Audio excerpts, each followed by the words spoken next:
What's up everybody? Today we're going to look at a Stamina Dragonknight build, and this is going to be, it's kind of like a guide of the stages that you go through.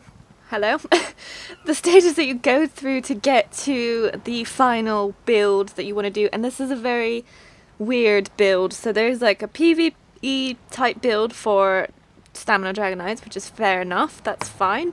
And then there's a PvP build for them as well. Alright, so this build is more like a in-between build for people that can't really get the best gear in the game and you want to be able to survive while you're questing and everything. Even in like where there's lots of mobs and stuff in public dungeons, for example, even in things like that you can still have enough survivability to do it all on your own as a stamina class, so you have enough healing capabilities and also enough damage to take them all down. It won't be like the most amazing damage you've ever seen in a build, but you will be able to survive quite a lot of stuff. You'll be able to kite things as well towards the end of the build when you get there. So here we start. So I would say the two-hand weapon I would get first because you get a heal towards the bottom of the skill tree. So just to get that leveled as fast as possible, to get the heal as fast as possible, because it will make your life a lot easier. And then the main skills here, so as a Dragonknight you'll just start off with your first 3 skills in each skill tree. As you can see, I don't really have them at the minute because I've reset my skill points and then just got the ones I needed. So you'll start off with a lava whip, you'll start off with spiked armor and also stonefist. So on your first bar, you'll only have 1 bar at the beginning, so if you have a 2-hand sword, let's say, then you can put your stonefist on there, you can put your spiked armor on there, and you can put your lava whip on there. So lava whip is a magicka skill, same with stonefist and the spiked armor, so you might not be able to use them as often as you like, because it'll use up a lot more of your magic stat, as you can see there. This is what spiked armor looks like. Stonefist is a stun, so let's go hit that mud crab. There we go, it stuns. That's why I suggest this one's not the worst to have here. Okay, so, ooh, right, so you want to get 3 of your skills onto that bar as soon as possible. Just put 1 skill point in each one, just to start leveling the trees, because you'll need various stuff. Apart from Earthen Heart, you won't need this one as much as the others. Passives are still really useful though, so you should definitely level it anyway. And the ultimate ability is quite common, quite a popular one for this skill tree, but the actual skills as a stamina build won't be that. So once you've got your first 3 skills going for your Dragonknight, the next thing you can do is actually go into the 2-handed weapon skill tree. And here we go. So you'll start off with this skill here, and that's actually called Uppercut at the minute. And then the next skill is Critical Rush or Critical Charge. And this is your closer skill. So when you want to close the gap between mobs, when you want to charge into your enemies and kill them all, you can use the skill like that and get to your mob as quickly as you want to. I'm just using heavy attacks for fun, but that's kind of how it goes. At the beginning you won't have that many skills. Then the next part, oh, somebody's winning. The next part is with when you start leveling these skills. So the first thing we want to do is swap the lava whip out, and we can swap this for Searing Strike, which is this thing here, and it'll be morphed to Venomous Claw. So it'll be a magicka build or a magicka skill at the beginning, and it'll swap to a stamina 1 when you morph it. So when it hits like this, like max level 4, so the IV thing, when it hits that you'll be able to morph it up. So that's what we want to do in this one. So let's put Dizzying Swing at the end there. So that's kind of what it looks like now. Then Spiked Armor can actually be swapped out. This one might take a while though, to Green Dragon Blood, and it's called Dragon Blood at the beginning. So the Green Dragon Blood is slightly better because it helps your recoveries. So we can swap that one out when we get it, or Dragon Blood, whichever one you've got at the minute. Then Dizzying Swing. So this one here can be swapped to as soon as possible, this one really. So this is going to be the 2-handed skill. We need this one here called Cleave, it'll be for you. This is like the most important skill of this whole build. So I'm going to swap that out, because this is what's going to keep you alive for the most part with a quantity of mobs. So you can have like 10 or 20 mobs on you at once and still stay alive because of this skill. Okay, so once you've got the skills down here, The other thing we should look at is the ultimate ability. So it's quite, you know, quite flexible here. So you can either use this one here, which is called Dragon Leap at the beginning, morph to choose Take Flight, or you can use Magma Armor and then switch it to Corrosive Armor later on. So either way, the armor one will be obviously more of a tanking type thing, so if you're having trouble staying alive and you want a morph that can take down like bosses and stuff, go for this one. If you want to use your morph more often and have a lot more fun and flat to things, then I would say take this one. So I finally found it. So there is a passive ability that should be focused on because it will help you, especially with that Dragon Leap thing, or whatever it was called. The leap one, the leapy thing. But this one here, Battle Roar, when you cast an ultimate ability, you restore 18 health, 15 magicka, and 40 stamina for each point of the ultimate's cost. So, this one, obviously, if you use the leap one, it doesn't cost as much, but you can use it more often, so you can continuously keep like healing and regenerating more stamina. The bigger one will obviously give you a bigger heal and stuff, so if you really need to press on and tank, then get that one. Right, so once you unlock weapon swapping, oh no, what's happened? I don't know, something's glitched. Look at this, it looks ridiculous. Okay, never mind. I think we're back. So once weapon swapping is unlocked at level 15, the next step is you can either go one of two ways. So you can either go with your bow or your 2 daggers, so dual wield daggers. So now we're going to need to change some of the skills here on the 2-hand and this one here. So we've got uppercut instead of stonefist we're replacing. So here we go. Uppercut, stonefist is gone. Then we've got searing strikes. Then we're going to replace this green dragon blood with fiery breath as soon as you can. And we're leaving cleave in there because we really need to level this one as much as possible to switch it to brawler. So that's kind of what the bar will look like at this point when you unlock weapon swapping. Then the second bar, so this is where it kind of depends where you want to go, 2 daggers or a bow. The bow will be the ultimate end game for this build, so if it were me I would just go with the bow, it's easier. But if you really want to try out the daggers, that's fine too. It's that one's more of like a PvE thing. With the bow one, I'll start with that one first. We want to get green dragon blood on there somewhere. So there we go, or dragon blood. And then we can get up our stonefist ability to keep leveling our stuff here. This can either go one of 2 ways. You can either get the stonefist skill, or if your medium armor is level, I think it's like 22 you need, medium armor rank 22, you can get this skill here called evasion. And then the next bow skill is going to be volley. So we've got that on there already. And then we've got spiked armor on there. Again, to level this tree a bit faster, we get 2 of these to get to this one here, because this is going to be a key part of your kiting abilities later on. And this is kind of what it looks like now.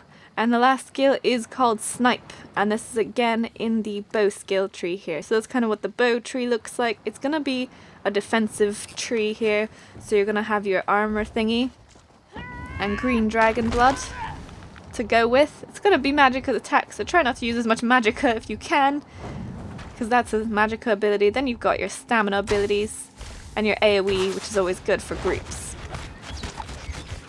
Like that. Pretty much that's how it works. Okay, so we've got that down. And then the other option with the 2 daggers, get your dual wield skill out thing here. So all we have to do is swap out volley for this skill here, which is called whirlwind, and swap out the snipe skill for flurry. So it's just gonna look like that. It's pretty much identical. The skills are very similar as well, so you've got 1 single target and then an AoE skill. It's just that the bow is ranged, so that's the only difference. So I'm going to swap these back here, and that's your options. Then we get to the final stage, which is the most exciting because you're finally getting all your skills leveled up, and hopefully you'll have a pretty decent time playing this build. And the final stage, let's start with 2-hand weapon thing here. So we've got critical charge, which is fine. Hopefully by now you will have this skill, Rally. So we can put that in there, if I can... No? Okay, sorry for that interruption. It looks like we have been disconnected for some odd reason. I'm gonna sit here and explain to you what we're doing with the final stage of our build here. So here we go, crit charge. And that's going to be more of the critical rush, ideally. So that one just increases the damage on there. Momentum should be the next skill, and that is at the end of your 2-handed weapon skill. So that one, Hopefully you'll have this by now, and then you can morph it over to rally. So this is like the focus to make your build a bit better as a playable thing going on here. And then this is kind of where it switches to like the duality between PvP and PvE. And the next skill is in the Alliance War skill tree, which is here, Vigor. So this is actually a really important ability that needs to be here, but obviously that requires you to go out and PvP stuff, which isn't ideal. It's kind of annoying, but if you can get this skill, it would be very, very, very, very helpful. Otherwise, the only other thing you can really go with is this Dragon Blood skill, which isn't that great. It's not very good, to be honest. It's alright. You can do it, but it's not going to be great. This build in particular, it won't affect it much whether you've got Vigor or this Dragon Blood, but Vigor is ideally the better heal in this scenario. And then we're going to have the Cleave skill or the Brawler skill, and then the last one's going to be Fiery Breath. This is kind of what you want your bar to look like towards the end when you're finalizing your build up as a Dragonknight. And then in the second bar we'll have, or the first one, whichever one, it doesn't really matter. Definitely want to go for the bows. The dual wield abilities are not as good, not as efficient for this particular build. The stamina cost is simply too high for this skill, so if you don't have great gear, then this isn't going to be the best way to go. And I'll show you my gear in a second to show you what I mean about bad gear. And the bow, hopefully you'll get to the very end of your bow abilities here to get Poison Arrow. So that'll be like your first skill, and it's good damage over time skill to just whack on, especially if it's a boss fight, then you want to use that. If it's like a bunch of group things, then there's no point. The second skill, hopefully you will have Evasion by now, and this can be morphed up to Shuffle, like so. So that's the next one you want to get. And then the next one is Volley. It should be morphed to Arrow Barrage ideally, because it's just a little bit better, but you can pick the other one if you want to as well. Hopefully you would have leveled your Draconic Power ability bar skill tree here far enough with these two that you've been using this whole time, the Dragon Blood and the Spiked Armor, to get this Dragonfire scale, and it's actually called Reflective Scales at the beginning, so that's what we want there. And then this scale stays the same. So this is kind of the state we want to be in for a PvE type build for a Dragonknight that has high survivability, and it doesn't rely on your gear as much as some of the other builds that have like ideal skills that you should have. And the next and final thing, I'll go over the ultimate. So two-hand bar here, ultimate Berserker Strike is fun. And where that is actually in the two-hand skill tree here. It's called, well, it will be morphed Onslaught. And the cool thing about this one is when you kill an enemy with this ability, it immediately refunds the ultimate's costs. So it's actually, this is more of a skill just for me, for fun, because I like it and enjoy it. But you can put pretty much the other flapping skill here, Take Flight, if you wanted to instead, on this arrow bar, yeah. This bow bar, I would put Corrosive Armor here, just because you can ignore 100% of enemies' physical resistance. It's a ranged thing, so you can whack it on. You also become unkillable because you can't take very much damage while in this state, but it only lasts 10 seconds, so it's a good buff, but it's a very short-lived buff, and it costs a lot of ultimate. So twice as much as the flapping one here, and a bit more than this one here, 50 ultimate more. So this one's fun because it is free if you kill it. So this is why I didn't put Executioner on my bar, this skill here. And this is what a lot of people recommend, because when the enemy has less than 50% health, you can spam this skill and then crits and does more damage. So this is like a PvP thing going on here. And so that's basically the general build of this with the skill setup. Then you can easily swap this build to PvP by just making a couple of adjustments, mainly in your two-hand bar here. So swap out this Brawler skill to Venomous Claw, like so. And that's pretty much your PvP setup there. And then the bow, so you'll just morph this one to Arrow Barrage ideally. Two-hand skill tree here. Ultimate should be Dawnbreaker, and that's actually the Fighters Guild's ultimate. And the bow one can either be Corrosive Armor, or you could swap it to Take Flight to get in there, you know, flap into everything, stun it all, and then just start banging people up. So that's kind of like a PvP build, but that will require you to have better gear. And so that is basically how it goes. And then for gear, it's pretty much a case of if you can get divines on your gear with stamina set, so all mostly leather armor especially, so you can get all the passives there. So the Divine's thing will increase your Mundus Stone, so then you can get a regeneration Mundus Stone effect. So that means you have a lot of stamina regen, which is the main downfall what I've seen with this particular build, especially while leveling. Or you can go with a Thief for extra crit, which is what I've got. That's why my regen's so crap. If your regen's fine, then yeah, go for the crit option. Then the other thing is to do half impenetrable gear. So that's reducing the crit chance on you, and it also reduces the amount of damage your gear takes, so you don't have to repair as much. And the other half has Divines to get your stamina regen up or your crit up or whatever. Anything like that if you want to do like the PvP route. So nothing that specific there. I'm not going to go too far into PvP, but that's just an easy way to make a build that you can pretty much swap out between the two without having to like switch weapons and all that sort of rubbish. And I know this build works for people with bad gear, so this is why I will show you what I have been doing. It works especially when you morph to the Brawler skill. Oh, where has it gone? Oh no! Alright, it works especially well when you've got this Brawler skill. So what the Brawler skill does is actually give you a damage shield that increases its shield strength by 100% per target that you hit. And that's kind of where it's strong. So here's my stats here. Magical is pretty crap. Health is pretty crap. Stamina's okay. I could use food to boost these, so it's not the worst. My crit is very high. Resistances, I've got more spell resistance for some reason. Don't really know anything about that. And I've got the warrior with weapon damage, which is a rubbish boon, to be honest. I don't think anyone recommends that one. But anyway, so I'll just show you my gear here. So I've got marksman set, which is just what I've bought from the auction, like the guild traders, and it's very cheap. It barely cost me anything. So that's that one. Marksman Jack. Automaton's belt. Totally random. Don't even have a second set piece for that.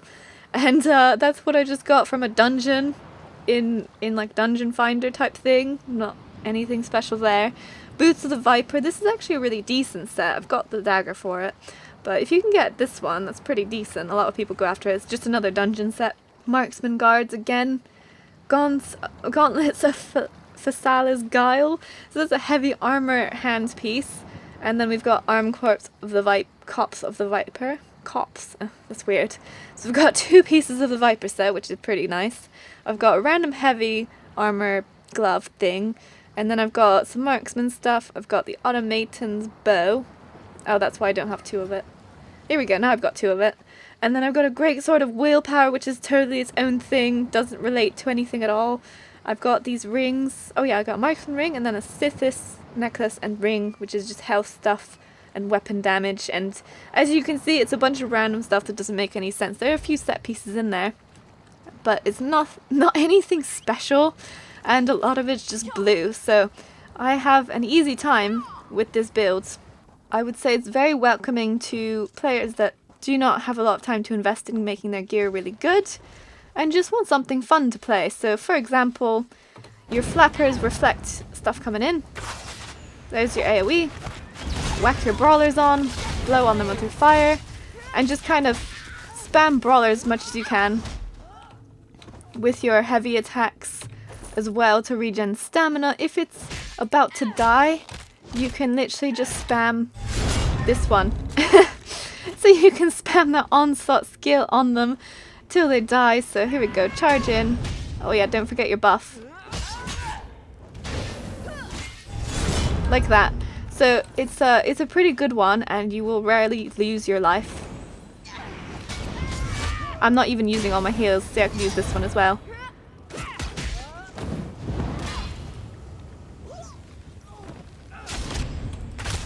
And there you go, it's dead. So this is yeah. I would just say if you're struggling for whatever reason to keep your stamina Dragonknight alive, you might want to try switching to this brawler skill. It's very, very good. And yeah, these are your 2 AoEs here. You've got your bow AoE skill that you can use, like that. So you blow on them and use your brawler skill. Obviously buff before that. You've got another heal here, and another single target attack here, another single target attack here, and then you've got your little evasion skill that'll help you dodge more stuff. So that's kind of how it works. I hope you guys found this helpful in any way. All the passes are useful, just get them as and when you can, because they should be a priority, especially the one that lets you get in here. No. Where did it go? Battle Roar. So especially that one, which gives you extra regen when you use your ultimate ability. So if I can use this sword one and spam it as often as I like,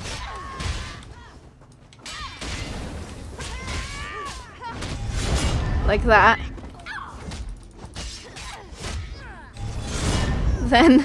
then you can continuously heal yourself, kind of. So it works very well in PvE. I haven't tried it in PvP yet. I doubt it's that good, to be honest, but it is a replacement for your execute skill on your bar here, and it costs you no stamina to use, just ultimate energy, and then it refunds it. So that's why I just got that one, and it's a bit more, just makes it a bit more interesting to play it.